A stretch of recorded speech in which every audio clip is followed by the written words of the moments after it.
The silence in our apartment wasn't actually silent. It was rhythmic. It was a grid of ticking seconds, a synchronized pulse that came from Elias's workshop down the hall.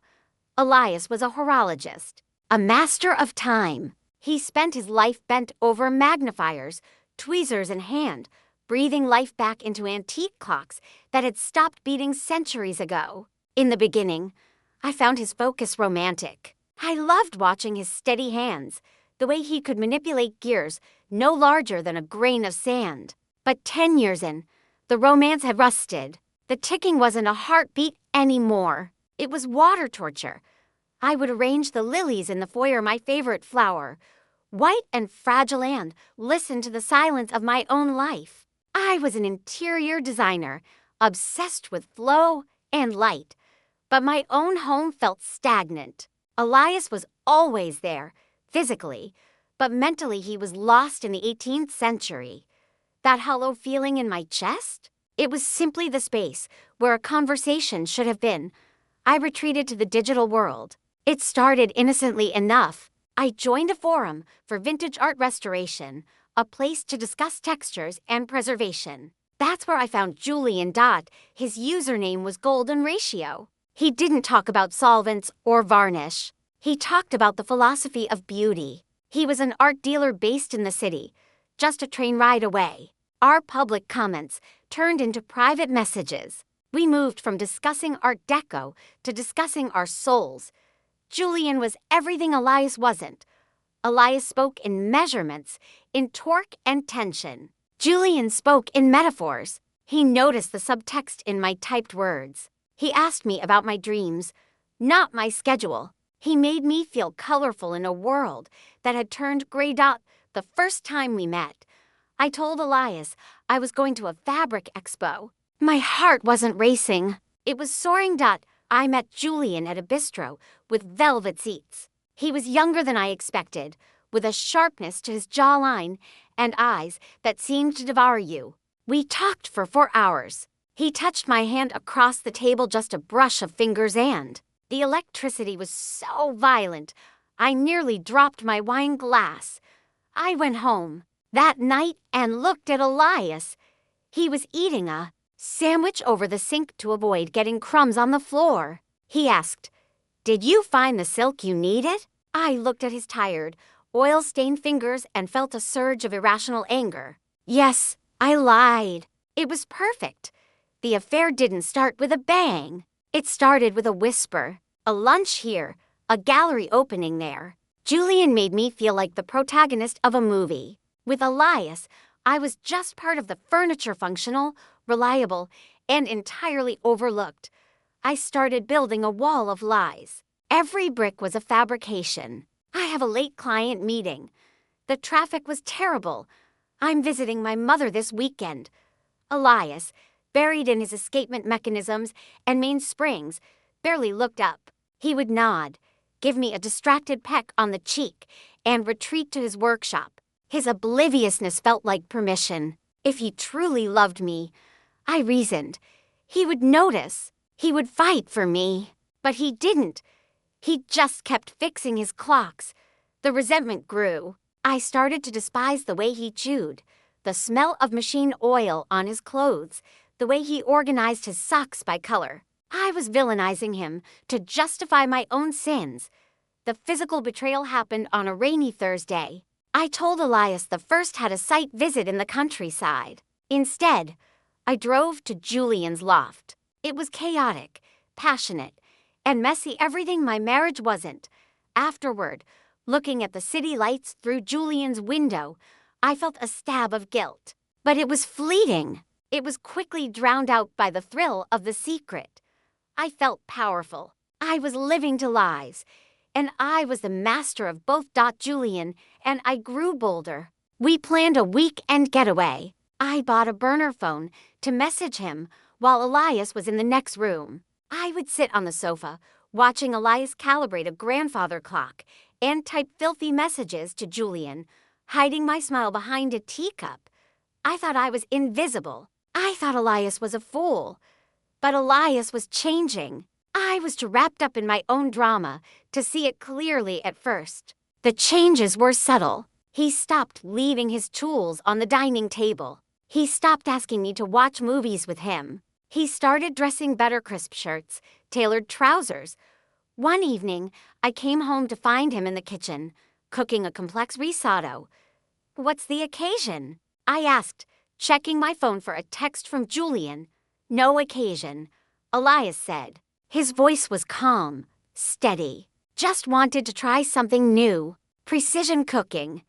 He looked at me then. Really looked at me. It wasn't a glare, and it wasn't a loving gaze. It was an appraisal, like I was a clock that was running fast, and he was trying to diagnose the friction. "You look flushed, Elena," he said softly. "Hard day." "Exhausting," I said, thinking of Julian's hands. "Just exhausting." Months passed. My double life was a high-wire act, and I was dancing. But the atmosphere in the apartment shifted. The ticking from the workshop seemed to get louder, more aggressive. Elias was working longer hours, but he wasn't looking tired. He looked energized. He looked like a man with a purpose. I'd hear him on the phone late at night, murmured conversations. When I asked who it was, he'd simply say, "Supply logistics." Boring stuff. He stopped asking where I was going. He stopped bringing me the generic tulips he used to buy. He became efficient. He was polite, distinct, and strangely cheerful. I mistook his detachment for defeat. I thought, he's given up. He knows we're drifting apart, and he's accepted it. I felt relieved. It made the eventual exit strategy easier. Then the glitches started. My credit card was declined at a gas station. I called the bank. They said it was a temporary fraud freeze. Then my email password stopped working. I reset it, blaming my own forgetfulness. Then Julian started acting strange. "Elena," he said one afternoon, pacing his loft, "have you told anyone about us?" "Of course not," I scoffed. "Why?" "I lost a commission today," he said, looking rattled. "A huge private collection." The owner pulled out at the last second. He said he received a file concerning my character. He wouldn't elaborate. I laughed it off. "It's just bad luck." "Darling, don't be paranoid." But the paranoia began to seep into me, too. I'd come home and find things slightly moved. A drawer left open an inch. A paper shifted on my desk. I asked Elias if he'd been in my office. "Why would I go in there?" he asked, not looking up from a brass gear he was polishing. "I have everything I need right here." One Saturday, I saw Elias in the living room. He was packing boxes. Not his clothes, but books, old records, things we had bought together. "Spring cleaning?" I asked, trying to sound casual. "Inventory," he said. "Just assessing value. Asset management." His tone was so clinical, it sent a chill down my spine. "Asset management? Elias, we're not a corporation." He stopped and looked at me. His eyes were like polished glass, hard and unreadable. "Everything has a value, Elena, and everything eventually breaks down. You just have to know when to repair it and when to scrap it for parts." The end didn't come with screaming. It didn't come with a thrown vase or a tearful confrontation. It came on a Tuesday, the same day of the week I usually spent with Julian. I walked into the apartment, smelling of Julian's cologne, which I thought I had washed off, and found the living room transformed. The furniture was gone. The paintings were gone. The rugs were rolled up. The room echoed. Sitting in the center of the empty floor was a single wooden chair. On it sat a thick manila envelope and a small, intricate wooden box.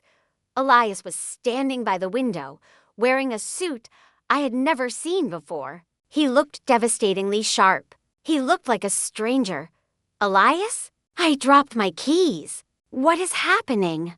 Were we robbed?" He turned slowly. "No, we were liquidated." He gestured to the chair. "Read it." I walked over, my legs feeling like jelly. I opened the envelope. It wasn't just divorce papers. It was an autopsy of my life. There were photos, high resolution, time-stamped photos of me and Julian. In the car, entering the loft, eating at the bistro. There were transcripts of our text messages, every dirty promise, every lie I told about my whereabouts. How?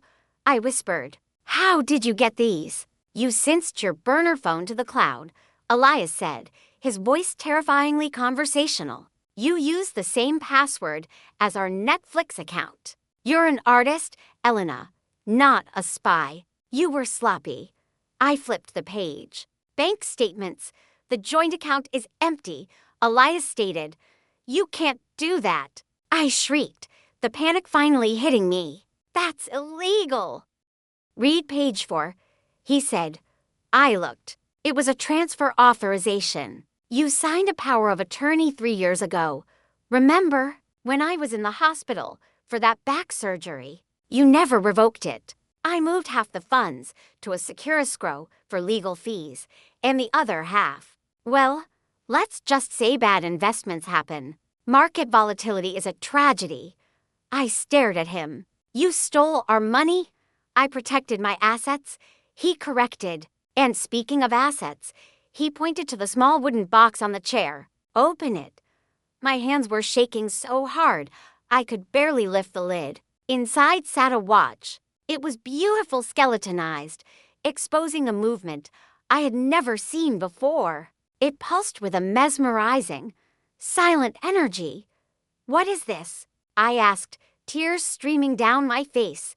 That, Elias said, is the silent escapement. It's a frictionless gear system. I've been working on it for 5 years in that workshop you hated so much. While you were out buying fabric, I was solving a problem that has plagued horology for centuries. He paused, adjusting his cufflinks. I sold the patent yesterday to a luxury conglomerate in Geneva. The deal is worth $12 million. The air left the room. 12 million. Half, I choked out. I get half. We're married. Elias smiled. It wasn't a happy smile. It was the smile of a predator who had already eaten. Look at the date on the patent filing, Elena. I looked at the document in the folder. The patent was filed under a frantic LLC named Chronos Dynamics, registered in a jurisdiction solely in his name, dated for days after he had legally separated our finances using the infidelity clause in our prenup. Wait, I stammered. We have a prenup? We did, he said. You signed it on a napkin at that diner when we were 22. We got it notarized as a joke. My lawyer tells me it holds up surprisingly well, especially combined with the evidence of egregious moral turpitude. That's the legal term for sleeping with a pseudo-intellectual art dealer while your husband is inventing the future. I sank onto the floor. Elias, please. We can talk about this. We're done talking, he said. I've canceled the lease on this apartment. You have until midnight to vacate. The movers took my things this morning. Whatever is left is yours. He walked toward the door. Oh, he stopped, hand on the knob. I almost forgot. Julian. My head snapped up. What did you do to him? Me?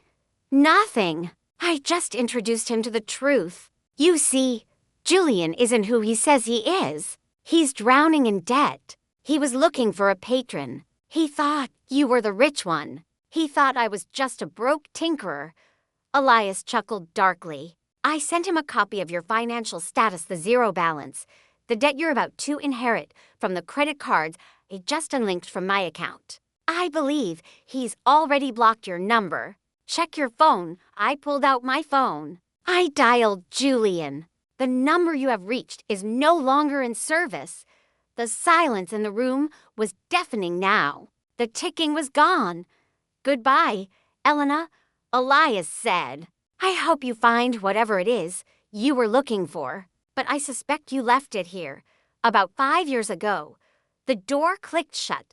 I am living in a studio apartment now, 3 towns over. It smells like damp drywall and other people's cooking.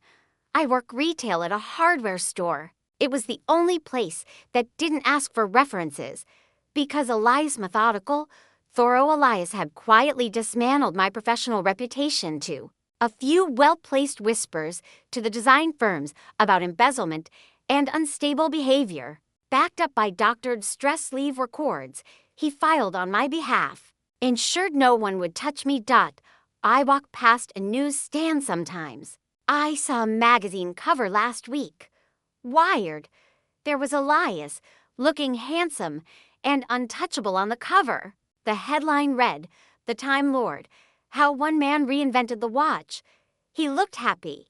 I bought a pot of lilies of the valley yesterday. I put them on my windowsill. They died this morning. I forgot to water them. I sit in the silence of my room, and I realize now what Elias was doing all those nights in the workshop. He wasn't just fixing clocks. He was building a trap. He was analyzing the stress points of our marriage, calculating the load-bearing walls of my lies, and engineering a controlled demolition. He didn't scream. He didn't fight. He just waited for the gears to align, and then, with the precision of a master watchmaker, he let the mainspring snap. I am the wreckage, and the loudest sound in the world is the ticking of a clock you can no longer turn back.